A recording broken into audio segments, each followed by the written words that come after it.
I'm Tom Baker, this is Chasing Cars, and this is the heavily revised Hyundai Santa Fe. Now, it's pretty rare for a car to swing in for such a significant facelift only 2 years after it first hits the market. And in the case of the Santa Fe, it's not because people hated it when it came out in 2018. It's just a philosophy that Hyundai have, which is to keep the cars kind of ahead of where they think the curve is. And this sort of compact 7-seat SUV segment is becoming more and more competitive in Australia. We've seen the rise of the Skoda Kodiaq in the last few years, a vehicle that we rate very highly here at Chasing Cars, and the Mazda CX-8 has generated quite a lot of additional sales for 7-seat Mazdas. So Hyundai realised they do need to keep the Santa Fe on top, at least in their eyes. Now, one thing that has persisted about the Santa Fe is there's still a lot of them. There's a big range with 8 variants to choose from, a choice of petrol, diesel, and you can go right from quite a basic entry-level car through to an opulent Highlander, and that's what I have to show you today because Hyundai have really stepped up the plushness and the luxury in this most expensive of Santa Fe's.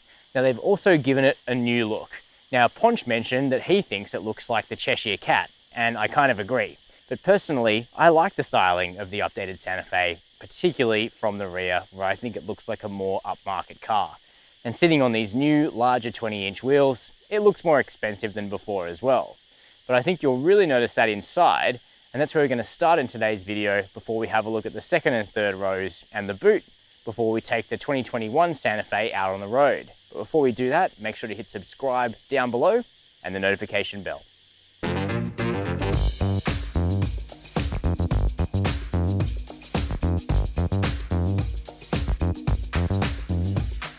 It's in here where arguably the Santa Fe has received its biggest design change because Hyundai have had a total rethink, effectively, about how the center console should look in this car.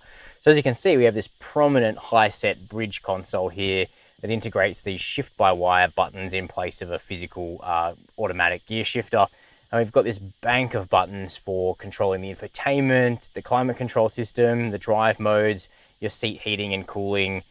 So, you know, there is a button for everything in this car, and if you hate the idea of cars relegating functions to the touchscreen, then the Hyundai Santa Fe will be your antidote. And I am kind of a part of that group who thinks that you still should have physical controls for simple stuff like fan, temperature, volume. I think that's just smart, especially when you live in a country with lots of bumpy roads like Australia. But it's interesting to note that the base model Santa Fe doesn't actually receive this bridge center console. Instead, it has the old interior. So if you are looking for the new design, then you'll have to go above that in the range. Now, the base car is also the only spec to get cloth seats, and they are supportive and temperate and comfortable, but every other Santa Fe in the lineup gets leather appointed seats, and then this Highlander gets full Napa leather. And black is the standard color. For an extra $295, you can option in this sort of caramel tan two-tone seat, which I think looks really good, or a sort of chocolate brown mocha sort of color. So there's the opportunity to spec the Santa Fe with something a bit more interesting than just black. The Highlander also now gets a perforated leather steering wheel, just a small change. And this metal down here is actually real. So you can see that kind of as the years roll on, Hyundai really are jumping up into that kind of junior premium league, using more real plush organic materials, and I think the cabins just feel better and better, and this Highlander is a great example of that. Now, there's also been a change in strategy for the infotainment. Lower end specs still have an 8-inch screen with sort of touch capacitive buttons along the side, and those 8-inch cars actually get wireless Apple CarPlay and Android Auto. Strangely, the high spec 10-inch screen that we've got here gets wired Apple CarPlay and Android Auto, and that's a problem that's occurring across the Hyundai lineup as they struggle to get the 10-inch screen working with wireless smartphone mirroring, and we still haven't had a clear answer as to why that problem persists. Then we have a 12.3-inch digital driver's cluster, which looks great. The functionality is a bit limited. We can't put a full map in the center, for example, but we do have the very cool dual blind spot cameras, just like the Kia Sorento, and it's way more useful than the buggy blind spot monitoring systems you get on most cars, because instead you just get to see the live feed from the high def camera and make a decision for yourself. Another small change, there's been a move away from Infinity audio in this car in favor of Harman Kardon, and the new stereo actually sounds very good indeed. Material quality, also very notable and very good. Lots of plush materials, and not just in the high spec cars. Quality in the base model is actually very good as well. Plus it's practical. We've got a large bin here between the seats, just a tray in it, nothing else to speak of there. We have a cup holder here, very smart wireless smartphone charging where the phone sits in vertically, so A, you can't see it, B, it's not going to slide out, and C, it's cooled, so your phone won't overheat, which is nice. And a further cup holder, another USB port as well, little shelf up here, and okay sized door bins, although they still can't take a massive bottle of water. So up front, new Santa Fe continues to improve. It's a very nice SUV to spend time in. Let's check out that second row. The arrival of the new Hyundai Palisade onto the scene means that there's now kind of pressure off the Santa Fe to be the large SUV for all people. I would now in fact regard it as kind of like a big midsize or a small large SUV, which means that most of the time you're going to use it in 5-seat configuration, and then you've got the occasional third row I'll show you in just a sec. But using it like this, sitting behind my own driving position, you can see it's very spacious, and Hyundai have actually added 15mm in length to the Santa Fe, but about 39mm of extra rear legroom, and you can really tell because you can stretch out on the back of this thing even if you're an adult. So for myself at 6 foot, I've got another inch or two of headroom beneath this massive panoramic sunroof on this high-spec car, but legroom behind myself is really big. Tow room's good. You can fit 3 people across because there's no hump in the floor. Even though this seat is raised up a bit, you know, you won't have to fight for floor space at least. We do have air vents. We've got twin USB ports back here. We have blinds, actually quite a good thick blind, which will keep the Australian sun off the face of little ones. The soft materials impressively continue here in the second row. We've got heated outboard seats and a flip down armrest with sort of 2.5 cup holders. So all in all, it's a pretty good place for kids or adults to spend time. The seat itself can slide, so if you did have someone in the third row, you could give them a bit of extra room. So we've kind of got a totally unlivable position there. We've got a sort of middle position and then all the way back. The seat can recline too, pretty far, or you can sit more upright depending on what you are most comfortable doing. So it's a good, flexible kind of car, and I do tend to think these slightly more compact 7-seaters make a lot of sense to a lot of people in Australia. But if you want more room, there is the option of the Palisade. And now we'll have a quick look at the Santa Fe's third row. The third row experience starts pretty well because Hyundai do re-engineer the Santa Fe to have the curbside access on the left, even though as this car comes out of the factory in South Korea, that's a left-hand drive market. So points for that. Now, obviously, it's not massive back here. A 6-footer will fit if you need them to, but as you can see, headroom is really borderline. Legroom with the seat in the middle position, my knees are basically touching it. Tow room, yeah, not a huge amount. And the seat itself is quite small, but for small children, they will fit back here. Now, in the Santa Fe, the airbag covers the glass, but not the body as a curtain here in the back. So that is one thing to keep in mind. The Palisade kind of rectifies that and has a full curtain airbag for the third row. But we do have air vents back here. We do have cup holders as well. So as a very occasional use sort of third row, it definitely gets the job done. Heading around here to the back of the updated Santa Fe, I personally think this is a cleaner design. They've made a few changes, and only a few, but it actually has made quite a difference to the eye, in my opinion. The most noticeable is that the taillights are now conjoined by this reflector strip, kind of very 80s. I think it looks really good. I'm happy about the comeback of the heck blender reflector. I think it's awesome. Now, we have a power tailgate on the Highlander here, and that opens up at a reasonable pace. And I've got the third row in place to kind of show you how much space you've got when that's the case. And you can see that it's really pushing up against this angle here that the tailgate closes on, because the Santa Fe is a little bit more swoopy than the new Palisade, for example. Now, the actual boot space with the third row, you'll get a couple of school bags there without a problem. We've got a cubby for the cargo cover. Spare tire is mounted beneath the vehicle. And I think that if you are buying a Santa Fe and not a Palisade, because there's a bit of a price crossover at this end of the Santa Fe range, you're probably not going to be using the third row all the time. It's really great to have as an occasional convenience, of course, if you need to carry more children. But putting those seats down is very easy. And once they are down, you've got 571 litres of space using the Santa Fe in 5-seat mode. And the Palisade, by contrast, with 2 rows up in that car, has just over 700 litres. So you can see it is quite a bit bigger. But with those seats down, you've got a long, low space. The load height isn't too bad, and we do have some controls back here. We can drop that second row from right here in the boot. We've got a 12-volt socket as well, and of course the ability to lower the tailgate from up there on the door itself, so we can jump into the driver's seat and see how the updated Santa Fe fares. So with such a substantial facelift outside and all of these alterations to the interior of the Santa Fe, you might think that this SUV would drive quite differently to when this shape of Santa Fe launched just 2 years ago. And it does in some ways, but in other ways the same Santa Fe character has been retained despite all of those changes and that little bit of extra length in the body.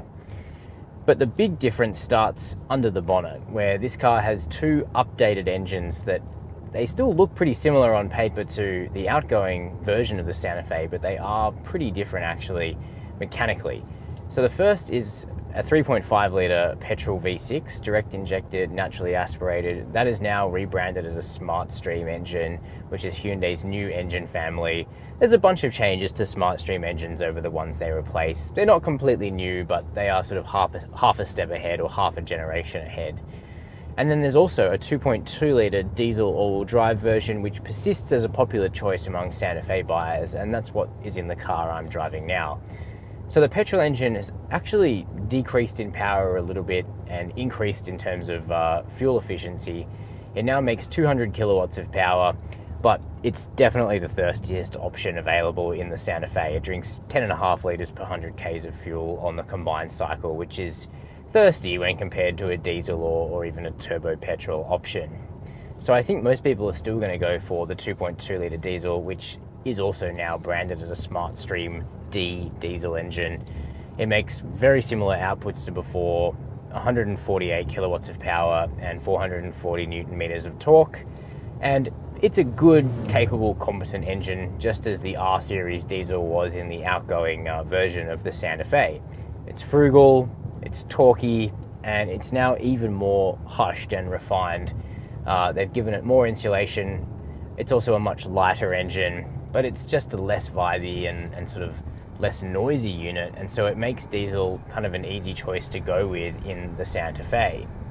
Now later on, in the second half of 2021, there'll be a substantial development when Hyundai release a Santa Fe hybrid in Australia, which is quite interesting from a hybrid perspective because it actually teams a 1.6 litre turbocharged petrol engine with a 44 kilowatt electric motor and a 1.5 kilowatt hour battery, and the combined output of the two systems is 169 kilowatts of power and 350 newton meters of torque. It also gets all-wheel drive, which the 3.5 litre petrol in the Santa Fe can't because of right-hand drive packaging. So it will bring an all-wheel drive petrol option to the Santa Fe, so it should be kind of maybe a slightly warm Santa Fe, but it will also bring substantially better fuel consumption from a petrol point of view. We think it'll probably end up being rated somewhere around 6.5 litres per 100 k's, which will be a huge improvement over the petrol 3.5 and will likely sit somewhere near the diesel's real fuel consumption of about 7 or 7.5 litres per 100 k's in the real world. Another big change is that Hyundai have swapped in an 8-speed dual clutch automatic for diesel buyers in the Santa Fe, and it's the same gearbox that's going into the i30N, obviously not with as aggressive a tune, but it goes to show where Hyundai are propagating that gearbox throughout the range, and it's a really, really well done DCT. And this is a big moment because we haven't driven the i30N DCT on the road, only on track.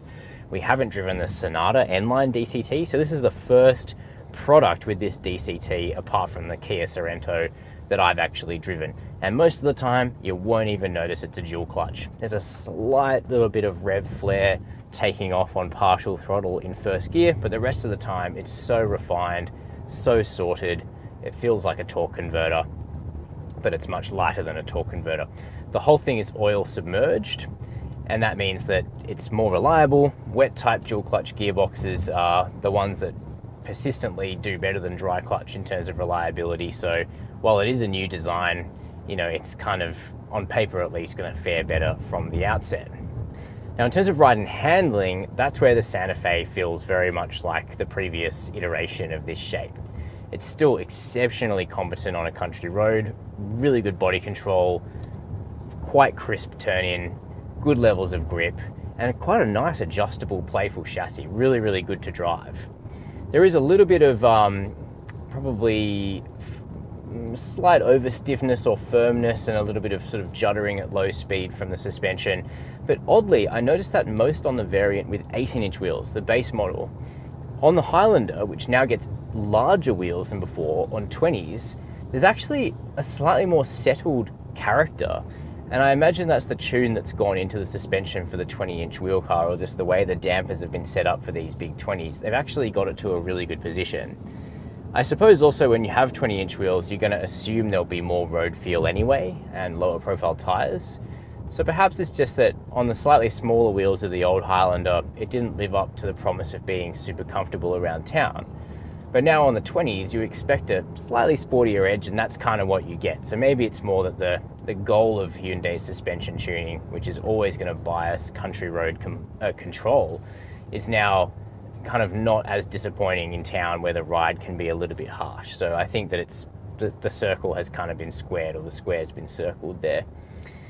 It's also a pretty refined car, though it is noisier in the cabin than the Palisade. And it's a safe one too, though. So we now have the blind spot cameras, we've got adaptive cruise control, we've got junction AEB, which is really great to see. We've got rear cross traffic alert, but we only get reversing AEB on the top of the range Highlander, and that's a feature that should be range wide. So that's a detailed look at the updated 2021 Hyundai Santa Fe, a vehicle that no longer needs to carry so much of the weight for Hyundai now that it has the Palisade sitting above it in the lineup to be that really big family Hyundai.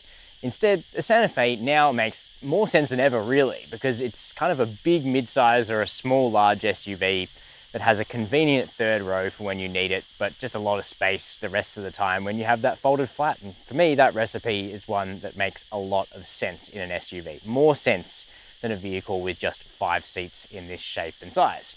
But I'm keen to know what you think about the Santa Fe facelift, so let me know below the video in the comments. While you're there, make sure to hit subscribe and the notification bell. And as always, thanks for watching Chasing Cars.